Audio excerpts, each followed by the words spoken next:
Hi, Enneagram enthusiasts. It's so great to be speaking with you today. I am so excited. I am in the midst of writing the program as we speak, and I'm getting all this awesome content ready for the Enneagram Unlimited Mentorship Program.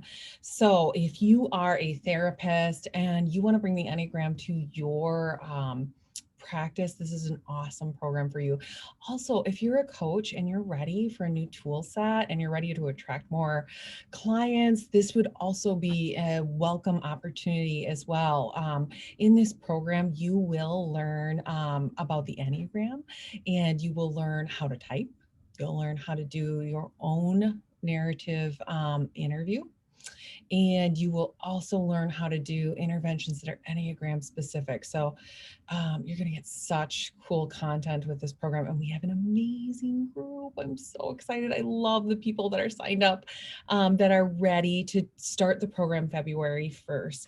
And if you think you might be a perfect fit, let's find out. So do the application. We'll get you ready for a call, and you and I will chat and make sure that it is the right fit for you and that it is the right time and all that good stuff. And I do believe this round for students though will be amazing because you're going to get a ton of one-on-one attention. And I think what I've seen with some of the other programs is that's not the case. And I really want that to be part of the program that I am offering to therapists out there, to individuals, and to coaches.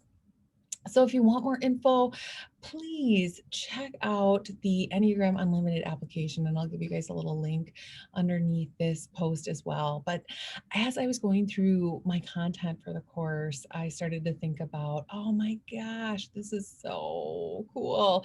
And I started thinking about it actually this morning with a client who I was working with, and we were talking a bit about the client's child, and they were describing some of the characteristics that they're seeing with their kid. And I'm like, wow, it really sounds like your child, like just the way that they are responding to the world is sort of like the canary in the coal mine. Um, and yeah, the client agreed. And I'm like, oh, you know what? They are probably in the reactor triad. And I'm like, oh my gosh, this person probably has no idea what I'm talking about. But I want to teach you guys a little bit more about these amazing triads. And this is going to be a lovely component of the program. So if you're like, wow, I want to learn more, we're going to go over the ins and outs of it in the program, in the cohort group. But today I'll talk a little bit about our reactive triad, and this comes out of the harmonic groupings. And the harmonic groupings, guys, they aren't the triad that most of you know. So the triad most people are talking about when they talk about triad is they're talking about the instinct or the body type. So if you are a gut triad, you are in the 8, the 9, or the 1, and those are our instinct types. I'm a gut triad. In my gut, I feel it. The heart triad, which would be our Enneagram 2, our Enneagram 3, and the Enneagram 4. And the last of those triads would be the head triad, which is 5, Enneagram 6, and Enneagram 7. Now, there's other breakdowns in these triads, in particular with the harmonic groupings.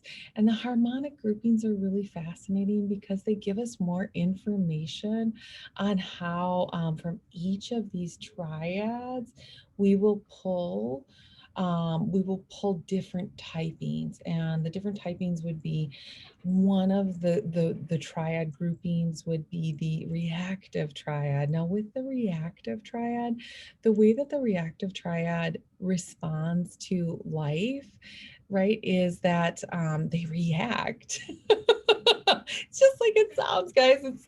It's not like super complicated, but it kind of is. Anyways, with this harmonic grouping, this is the way that the reactive triad, this is the way that they learn how to do life, and basically like how to deal with and defend against loss and disappointment.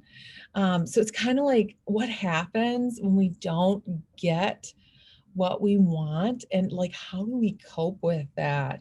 And guess what, guys? Each Enneagram type is different. And actually, each of these triads, it's so cool because it fits in the Enneagram map, which I'm going to talk about in the program too, is that from the reactive triad, we pull from each of the types. So we pull from a body type, which is that gut instinct. We pull from the thinking type, and we pull from the heart type. And the reactive triad in particular, like, who does it consist of?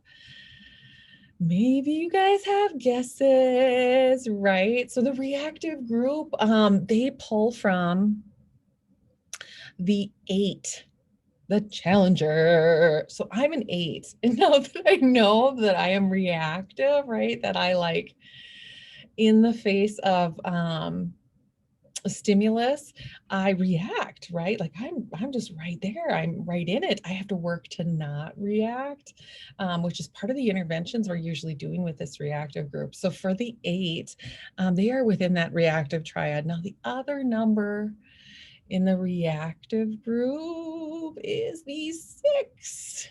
So Enneagram 6, that loyalist, right? A lot of people who have 6s in their life are well aware of the 6's ability or tendency towards reaction. They'll often have strong feelings, they'll have opinions. 6, 8, and the third one, Enneagram 4, is also in the reactive triad. So as you can see, the 8, we pull from the gut.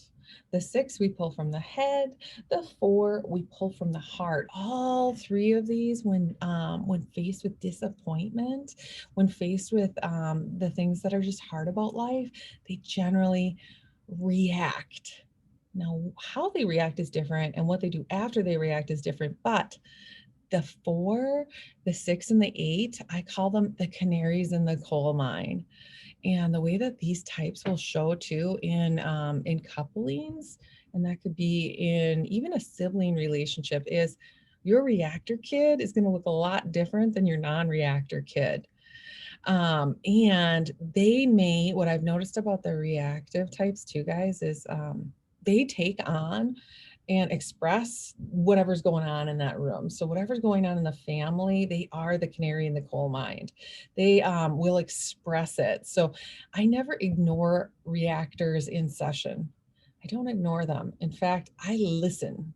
I listen, because they're speaking something that isn't getting spoken.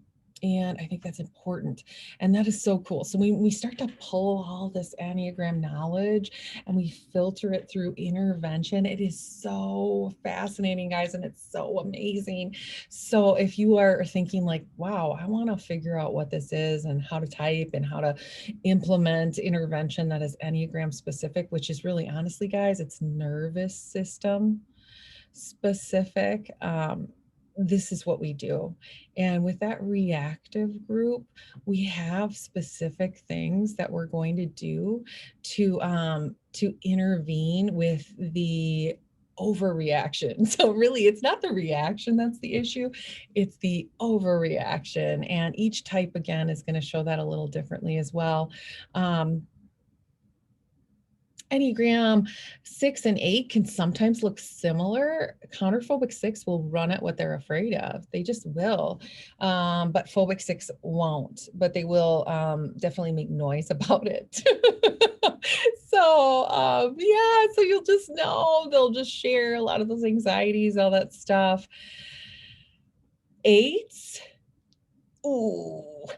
you 8s, they'll usually respond with some intensity. And even when an 8 thinks they're not being intense, they totally are. And Brooke Schmidt, my fellow Enneagram therapist, whom I love, has this wonderful picture of an 8, how they think they're behaving versus how they're behaving. And how they're behaving was like this person on fire. How they think is like this peaceful goddess.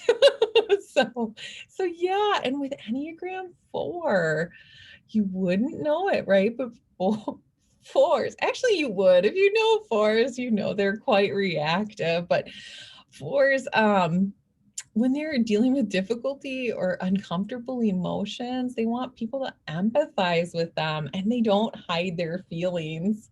Um, this is a fascinating combo. So once I learned more about this as an 8, my response to the 4 is so different. And guess what, guys? You can show 8s in your life how to respond more kindly to the other reactors on the triad. So all this knowledge, super cool. And I love sharing it. So I hope you loved hearing it today. And I hope you guys have a wonderful and safe holiday season.